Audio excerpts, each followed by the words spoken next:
17th of January 2024. Exactly 3 years ago, I returned to Russia after undergoing treatment for poisoning. At the airport, I was arrested, and here I am, 3 years in. And for 3 years, I've been answering the same question. Inmates ask it plainly and directly. Prison administration staff cautiously with the recorders off. Why did you come back?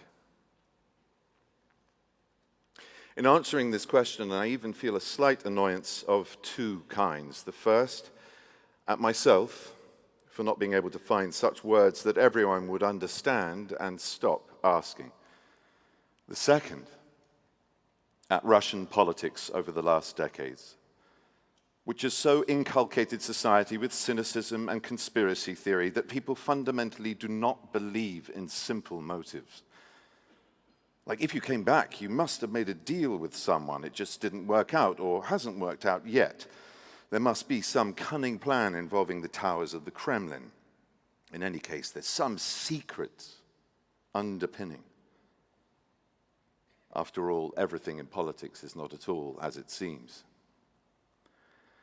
But there are no secrets or schemes. It's actually very simple.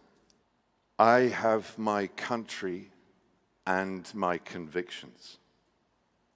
And I don't want to renounce either my country or my convictions. And I cannot betray either the first or the second. If your convictions are worth anything, you should be ready to stand up for them. And if necessary, make some sacrifices. And if you're not ready, then you have no convictions at all.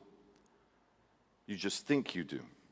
But those are not convictions and principles, just thoughts in your head.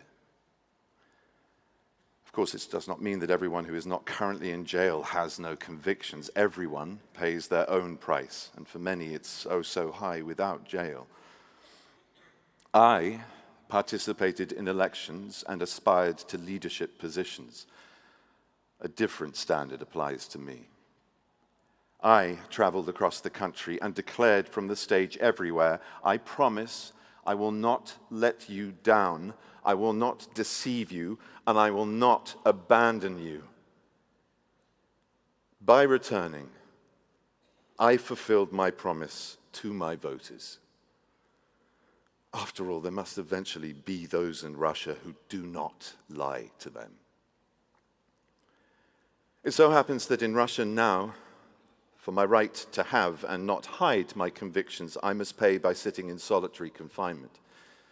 And of course, I don't like sitting, but I will not renounce either my ideas or my homeland. My convictions are not exotic, sectarian, or radical. On the contrary, everything I believe is based on science and historical experience. Power should change hands. The best way to choose a government is through honest and free elections. Everyone needs a fair judiciary. Corruption destroys the state. There should be no censorship. These principles are the future.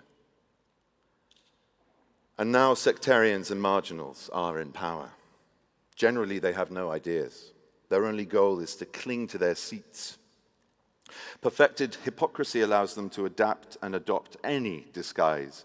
Thus, polygamists have become conservatives, members of the Communist Party have become Orthodox Christians, owners of golden passports and offshore accounts have become aggressive patriots.